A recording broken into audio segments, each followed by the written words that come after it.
was always under the assumption that betel nut growing and selling was illegal, and that the police or the government just turned the other cheek because it brings in so much money, and nobody wants to raise the issue, say, hey, stop betel nut because they'll get run out of town because it makes so much money. But she said, no, it's a legal crop. Yes. I'm surprised to get that information from our interviewee too. And then she even mentioned that betel nut is categorized as agricultural products, like watermelon, like produce, like vegetables. And then I'm surprised to learn that. And then I think that the produce, the watermelon sellers and the fruit sellers should take a page out of the betel nut people and start maybe dressing a little sexier to sell watermelons. Watermelon lady. Watermelon ladies, yeah. So, I look it up online and then I look at the government website and then I found this interesting information. Betel nuts was not categorized as an agricultural product until 2007. So it was sort of illegal for a while. Well, I mean, before 2007, the government wouldn't label it legal or illegal. So it's something that just been around and then you don't really want to deal with it. Yeah, because you have... It's money. It's money. It's a big industry. And then I came across this number. Betel nut industry is actually a 20 billion industry. Can you imagine that?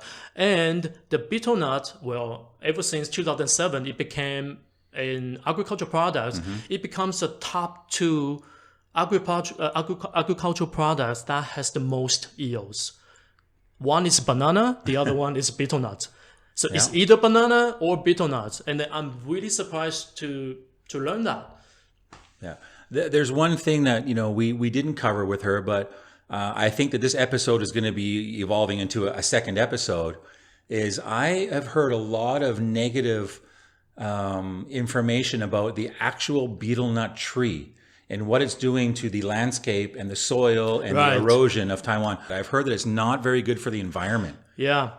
I think this is really an interesting topic and we should dig in more because personally, I think betel nut culture is stigmatized in Taiwan. It's, like you say, it's natural. And then what's wrong with betel? Of course, I mean, betel nuts has been, proven to be associated with oral cancer by WHO. But same thing, if you smoke a lot, you die from... Put warning labels on it, right? If you're an adult, you make that choice yourself. Yeah. Right. And it has gone down. The betel nut sales have definitely gone down. Yeah. And then why not regulate it? You can tax betel nut tax, like tobacco tax or alcohol tax. And then if the government can get more money. Yeah. So, Of course, I think we're going to explore a little bit more about this topic. Because I think betel nut shouldn't take the blame. So this will be a multi-part episode. One thing that I found very interesting that she told us when we asked about regulations, about the betel nut. One thing she said was the old traditional glass betel nut house, you can't make them anymore. They are grandfathered in. If you had one before they changed the regulation, you can keep it. Right. But the new ones have to be under a building. They have to be more legit. They have to be not the old school, old style, glass houses. Yeah, and then you have to be certain distance away from the school district. That's the one that I found interesting, right? She said, was it 100 meters? I don't know, 500 meters or 2 kilometers radius. No, not 2 kilometers. It was a lot less than that. Yeah. So they cannot put a betel nut stand within, I think it was 100 meters of a elementary school, junior high to senior high. Senior high. University, no problem. No problem. which to me is very interesting because I know for a fact that living in Taichung, there are some very large elementary schools, and right beside them, within touching distance, is a KTV. Right. Which we know the KTV is also prostitution. And beside the KTV is a love motel.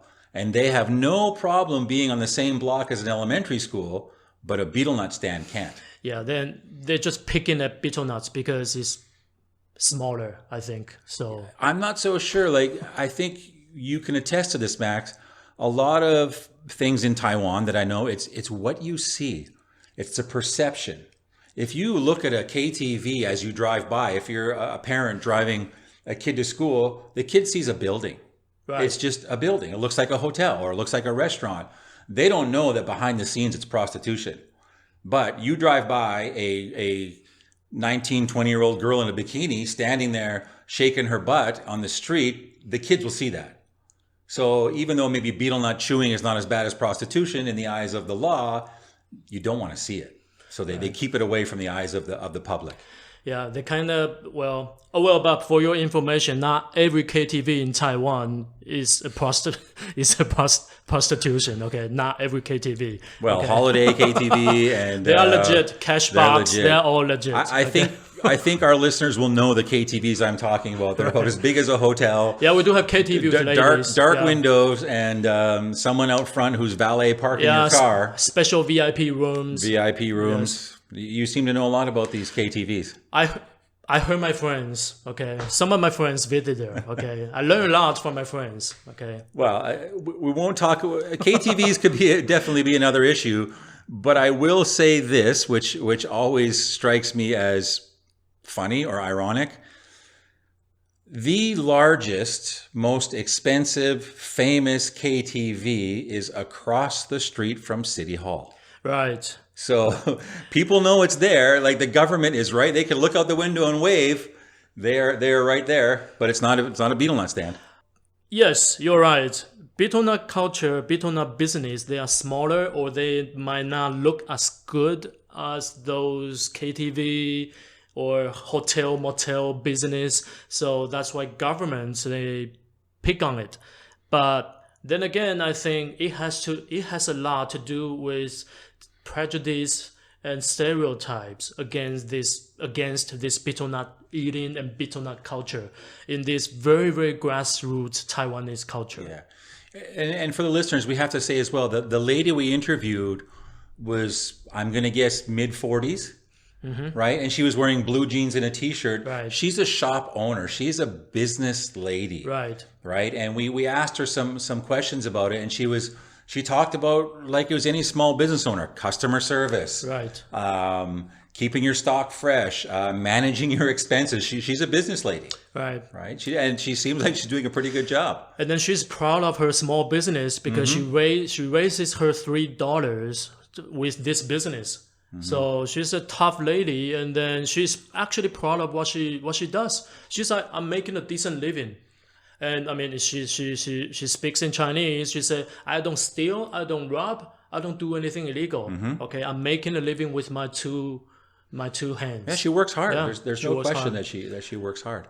One other, we asked her. I was trying to get some good stories, and I said, "What's the weirdest thing that's happened to you?" Because she's on a main road. She's quite visible. And I said, so what's the weirdest thing that happened to you? Right. And correct me if I'm wrong, because she was speaking Chinese, and she said, well, I had a customer come up, and he asked for the betel nut, and I turned around to go to the cooler to get the betel nut. I turned back around, and his pants are around his ankles. Yeah. Right? Yeah. And what did she say she did? I caught a little bit of it. What was her reaction? And then she said, she looked at the man and then looked down, and then she doesn't look scared, and then the man was surprised that she doesn't scare the betel nut ladies away. So then the man got nervous, and then our lady here, she even kicked the man in the butt. Yeah, get out of here. Get out of here, and then the man just grabbed the betel nuts and then jumped on the car and drove away. Obviously, who knows what he was expecting to happen there? Well, I mean, in this kind of experience she has, I mean, you can probably guess a lot of customers or a lot of people who buy betel nuts, they would take betel nut ladies for granted. Mm-hmm. So, yeah. But we asked her that, right? Yeah.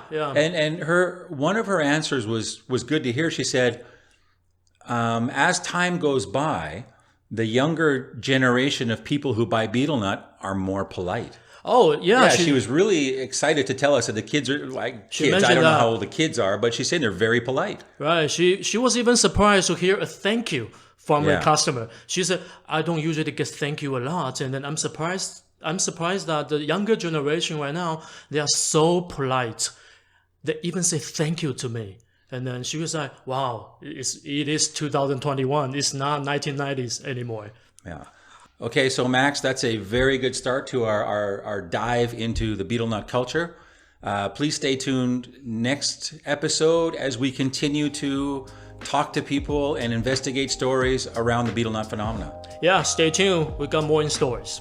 Bye-bye. Thank you very much.